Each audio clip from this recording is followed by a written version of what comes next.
Join me on the most fantastic test, proper secret test. I've been trying to get Horacio to do this forever.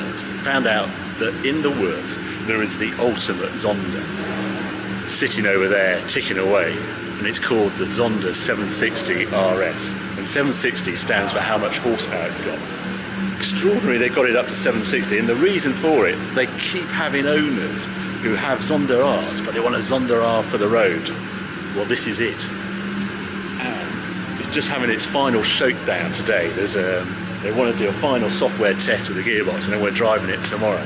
So we're heading up into the hills, and they've given me this car to chase, which is the original development car for all Paganis. This is chassis number 2, and it's done everything from the C12S when it went from 7 litres to 7.3, and the Zonda F and a few other things. Apparently it's got over 1 million kilometres on it. It's a bit heavier than the 760 RS sitting over there.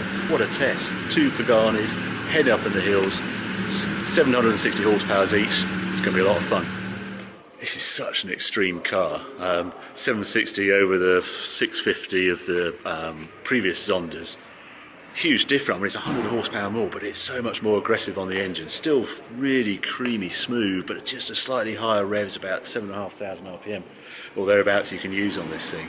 But the mapping isn't quite right in first gear at the moment. But what a machine. I mean, just look at it. Just amazing. That great big spoiler. Absolutely dominating everything. And then at the back, the 7-speed gearbox needs that little extension. Like all Zondas, you can sort of see the exhaust on the outside, which is fantastic. Around the front, the badge saying 760 RS, just brilliant. It's the Y era.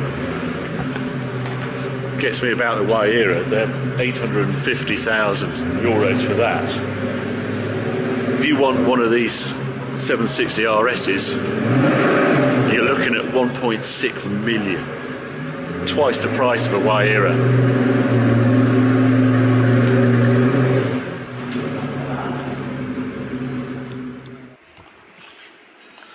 Lift the clamshell up.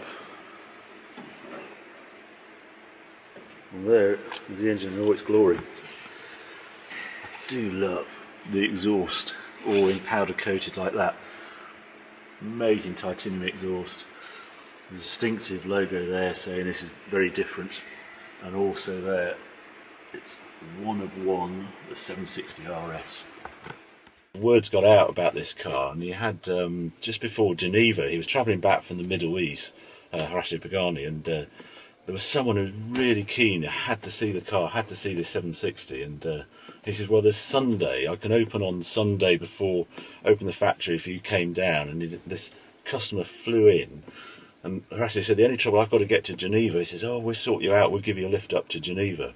Anyway, arrive on Sunday, the customers, and then took the car out, this prototype car, couldn't believe it, and then flew Horacio up to Geneva and signed and bought 2 cars and signed it on the plane to Geneva just before the Geneva show opened. Just extraordinary what's happening at Pagani at the moment. You've got to remember, 1.6 million each, so that's a £3.2 million for 2 cars.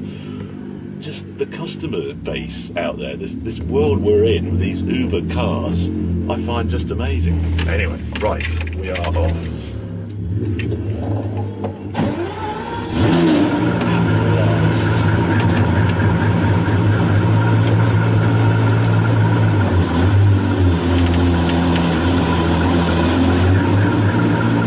Got a nice start in the morning.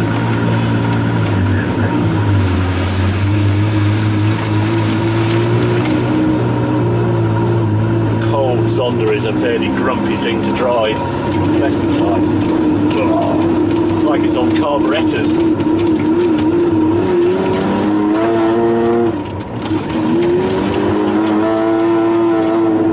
How exciting is this?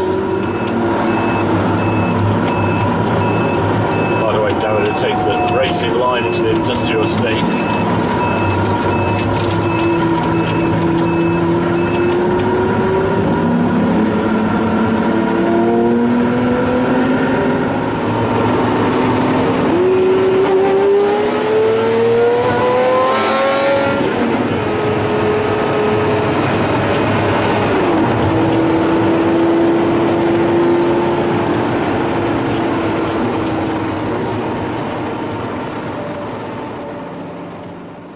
just give you a walk around some of the details on here, because it's just exquisite, this 760 RS. You see, it's got the different day light LEDs there that we saw on the Tricorli, and then these extra little winglets.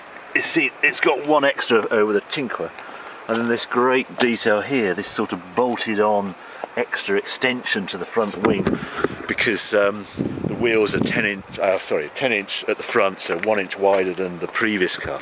So I love the Italian flag on the mirrors, and then this way this carbon just flows in. If I can get out of the way, I don't know if you can see that, but the weave has to match all the way through. And we see when you have the rear clamshell comes down and the door, look at that, it actually joins up. And the amount of work it takes to get all the carbon to match like that is just surreal, and it's part of the reason why this is a £1.6 million car.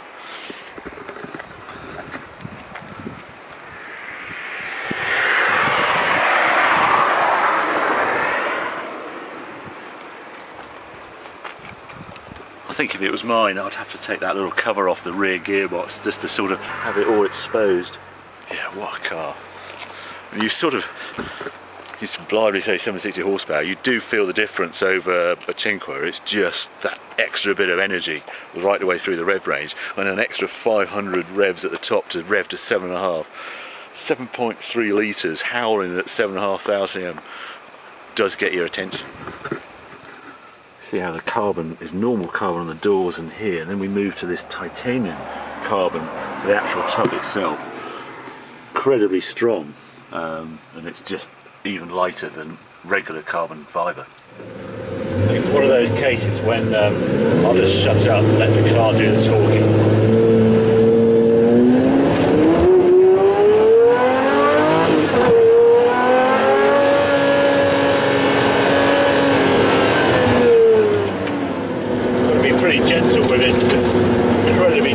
Owner has let me drive this car before he even takes delivery, so he's paid for it. And today's Tuesday, and it leaves the factory on Friday on a boat off to South America. So he hasn't seen it, he hasn't driven it, and he's let Evo get in it first. So I'm extremely grateful. So I can't go too crazy in this car.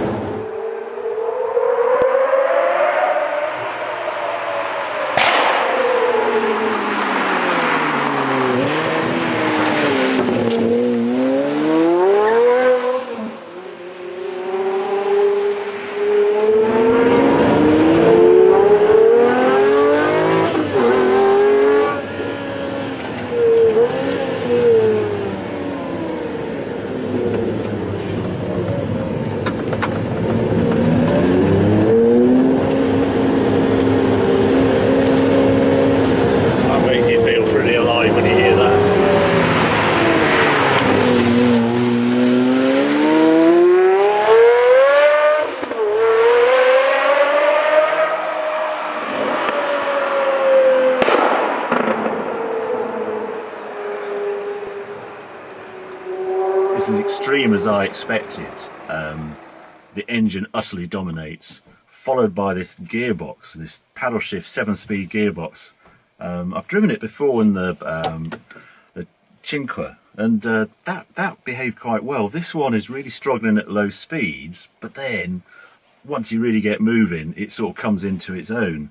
And I suppose in such an ultimate Zonda, sort of Zonda R for the road, well, that sort of makes sense. As long as it makes, you know, extreme speed accessible when you're using the revs, it's pretty special. But it's the character of the car, how the Zonda has sort of changed. When I can remember when the Zonda came out, it was a sort of GT car, and it's sort of gradually morphed into this track car, really.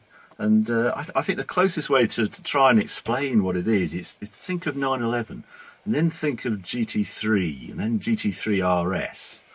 Well, this Zonda is like the 4-litre RS. It's just the ultimate pinnacle of something that was pretty damn good in the first place. And then you get to the Y era and the new generation of Pagani, and I'm actually lucky enough to have driven one last year, and I probably shouldn't be saying, but we'll be driving them in a few weeks' time. And that's a different character again. And again, if I look back at 911, think of the Y era as a 911 turbo. So it's got this incredible speed, but it's sort of so capable, and it can carry that speed. It's not got all the agenda and all the add-ons that the GT3 has. That's sort of the different characters, and I think it's just great that people are, you know, want this ultimate sort of car. But of course, it's the engine that dominates all the time in this car, and there's no getting away that this V12 AMG is a very, very special car. And this is car number 1 of this series. And the next one is going to be called